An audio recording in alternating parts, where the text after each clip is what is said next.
Every night it watches us, silent, unmoving, always in. The moon, humanity's closest neighbor, and perhaps its greatest mystery. We've walked on its surface. We've brought pieces of it back to Earth. And yet, questions remain. Why is the moon exactly the right size and distance to perfectly eclipse the sun? Why does it ring like a bell when struck? Why does it always face the Earth? And why do some believe it is entirely natural? From ancient astronomers to modern conspiracy theories, some claim the moon is more than a satellite, that it could be artificial, a base, a station, or even a watcher. Tonight, we look up and ask, what is the moon really?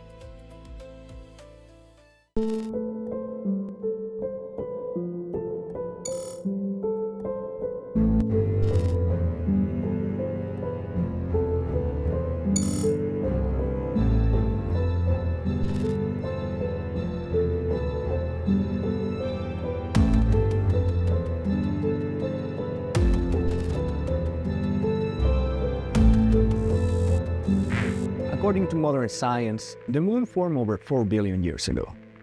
The leading theory is known as the giant impact hypothesis. A Mars-sized object, called Theia, collided with Earth, ejecting debris into orbit. Over time, that debris collected, forming the moon. It stabilizes Earth's tilt, controls ocean tides, and might even have made life possible. But despite decades of study, the moon presents a number of unusual characteristics. Its size, relative to Earth, is unusually large for a natural satellite. Its orbit is remarkably stable, and its distance from Earth allows for something incredibly rare: perfect solar eclipses. Coincidence or something more? There's a lot of weird stuff about the moon. By the time I was done with the episode, I was convinced that it was hollow. There's a lot of weird things that have happened with the moon. Like, first of all, the moon is too big to be here. We've never found another system in our solar system or any other that has this giant moon right next to us like this. This is totally unique. We haven't found a moon that has such a perfect orbit like this, that also, the same side faces us all the way. But when you stack up all these coincidences, it starts to paint a picture like the moon is weird. You know, a lot of people will point to the fact that the moon during the eclipse is like the perfect size to block out the sun.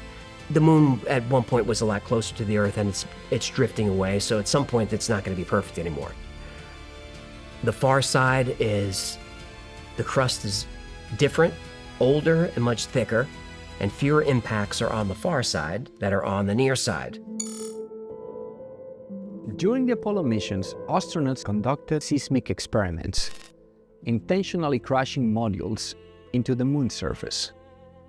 What happened next surprised scientists. The moon didn't just absorb the impact, it vibrated for extended periods of time.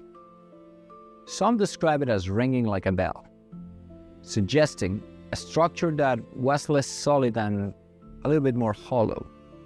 Analysis of lunar rocks revealed something else unusual. The moon appears to have a lower density than Earth and a relatively small core. Some researchers have suggested that its internal structure is not what we would expect. There's been a couple of NASA scientists who've even said it would make a lot more sense that the moon wasn't here than the fact that it is, because there's so many strange things about it. It's a transient lunar phenomenon. We just see these just light flashes on the moon all the time. And if you have binoculars, you can even see this. In one of the moon craters, I think it's the Aristarchus crater, there's this blue glowing light that just appears from time to time and then goes away, and then it appears again. They call it the blue gem. What? The moon doesn't really have an atmosphere. It has a tiny one. It doesn't really have one. But for a little while it did. There was just all this water vapor in the air on the moon that came from somewhere and then just disappeared. Over the years, images from lunar orbit have sparked debate. Strange shadows, unusual formations. Some claim to see artificial structures, towers, even ruins. Carl Wolf, who was U.S. Air Force, and he was like a technician, and he's called in to fix some imaging equipment. And he sees another young guy, and he's like, "Oh, Carl, you got to see this." And Carl looks, he's like, what am I looking at? I said, this is the backside of the moon. There's like cities there and stuff. There's mushroom-shaped things and towers and highways and all this stuff. And Carl said he went home, he told his wife, and he said he was watching the news waiting for this to show up on the news, but it never did. It looks like a civilization on the far side of the moon. NASA, of course, attributes these to natural geological formations and lighting effects. But for skeptics, the images raise more questions than answers.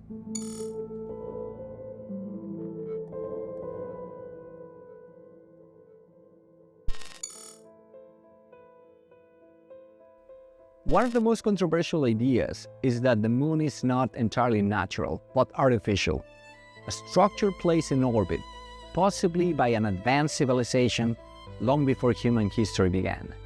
Supporters of this theory point to its precise size, distance, and stability, suggesting that what we see may not be coincidence, but design. Gino's my weird topic guy. It's like, what should we talk about? He's like, do hollow moon. So I went into that story thinking, this is the dumbest shit I've ever heard. Right. The moon is hollow. And I'm doing the research. About halfway through, I'm like, the moon is weird. And then by the end of my research, I was convinced that clearly the moon is a hollow spaceship that was brought here from another part of the galaxy, and it's here, and the lizard people are absorbing our soul energy. That's the only explanation for it. Probably not true, but man, the moon is very weird. And there are ancient legends that talk about a moonless sky and when the moon arrived. And when it arrived, it caused a great flood. Ancient Indian texts will have it, but also native legends will have it. The earth was apparently just covered in this haze, just very wet, very hazy, maybe like Venus or something like that. Then the moon arrives and all that water from the atmosphere drops down to earth. The tidal forces are crazy, there's a huge flood and everything just settles, and then the moon is here. And the moon is now like the guardian of the planet, which it really is. We couldn't really survive without it. Closely connected is the hollow moon theory, the idea that beneath its surface lives a vast internal space, possibly housing unknown structures or technology. While dismissed by mainstream science, Apollo-era seismic readings, where the moon appeared to ring after the impact, continue to fuel speculation. Seismograph readings to see, what was going on there. And the phrase is, the moon rang like a bell for over an hour. They dropped one of the rocket boosters. They just crashed it in there. But they did seismograph readings in subsequent missions there, where they actually drop in like explosives, control explosives, and they just take the readings and see what happens to the sound waves. Some researchers, like Alex Collier, have gone further, suggesting the moon may function as a base, a station used by non-human intelligence to observe Earth. In certain accounts, this idea expands even further, into something known as the Galactic Federation, a proposed alliance of advanced civilizations monitoring developing worlds like our own. According to these claims, the moon could serve as an observation post, a checkpoint, or even a place of coordination. While there's no verified evidence supporting this, the concept continues to appear in modern UFO narratives. With UFOs, I was dying to find out the information. The internet was a real enabler for finding out information by going to places you shouldn't be in. So there was a lot to go through. But I did find a goldmine of information.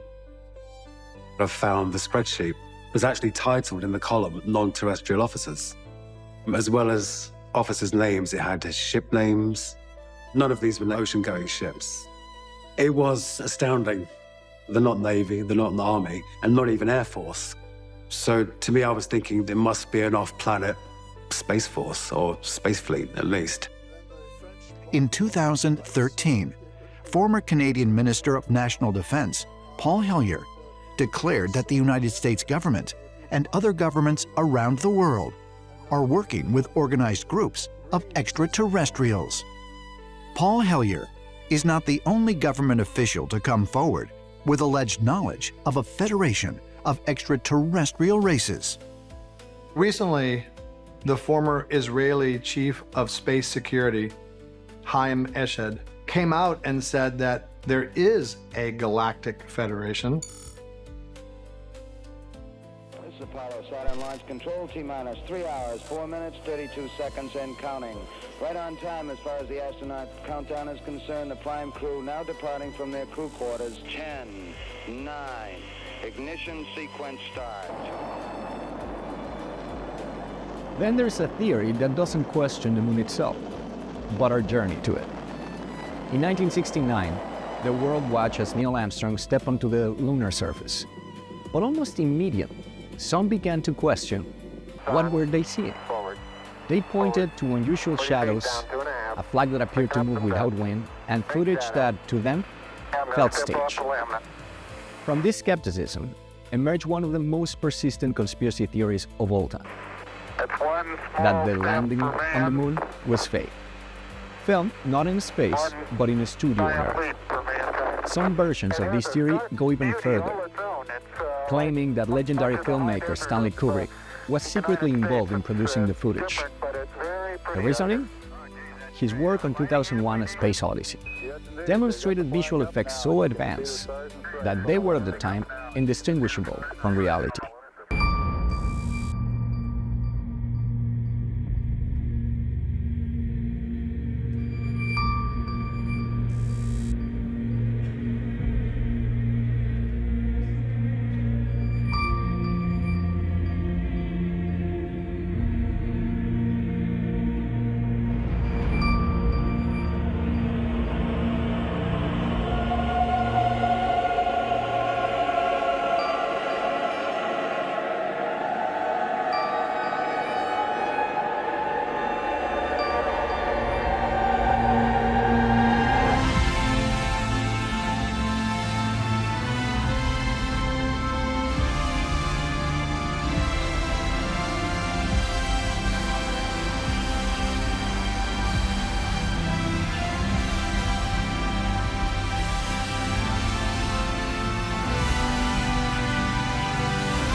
NASA has repeatedly denied these claims.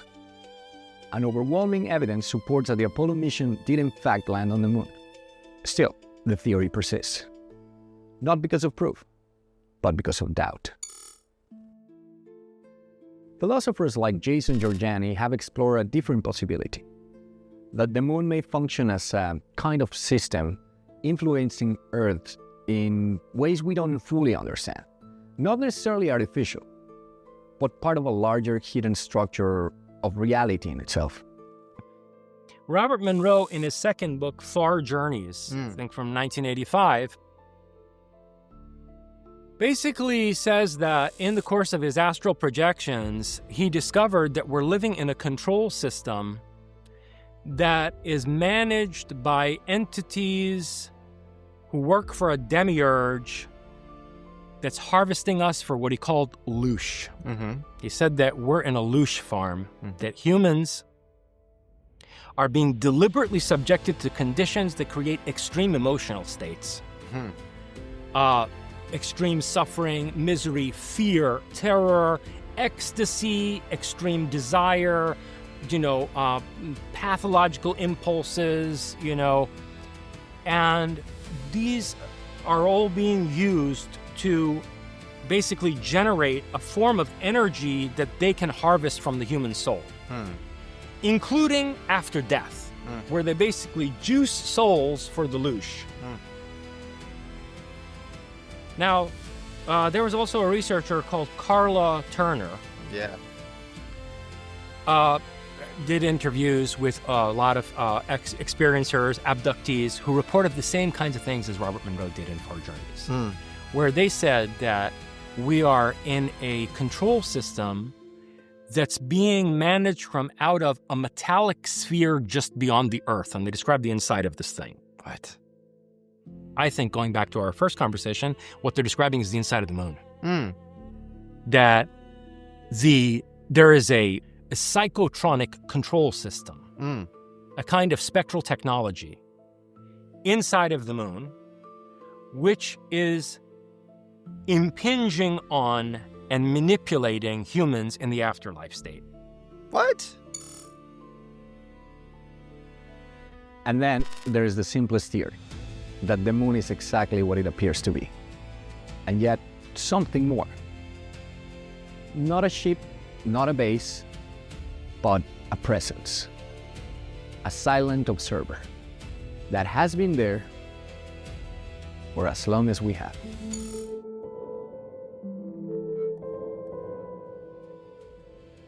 Against these theories, decades of scientific study supports the moon's natural origin. No verified evidence of artificial structures has ever been confirmed, and many anomalies can be explained through known physics and geology. The moon's unusual characteristics, its perfect placement, and lingering unanswered questions leave just enough room for speculation. And in that space, mystery thrives. I would like to address something. Here at the B-side, all our visuals are produced using an array of post-production tools, such as Unreal Engine, not AI. So while I was working on the post for this video, I came across of a project made by NASA through a plugin, I believe the name is Cesium, where you basically can explore the lunar surface, and the renders look pretty sick, which got me thinking, if this is something I can do in my post suite with my limited budget, could you imagine what it's possible? And also, like nowadays, going back to the AI talk, so food for thought. Back to the video.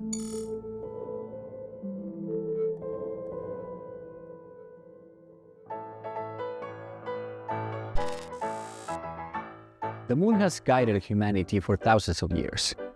It has inspired myths, controlled the tides, and lit darkness. Whether it is a natural satellite or something more, it remains one of the most familiar and yet most mysterious objects in our sky. And perhaps some mysteries are meant to be observed but never fully understood. If you enjoyed this episode, like, subscribe, and step into the unknown right here on the B-side.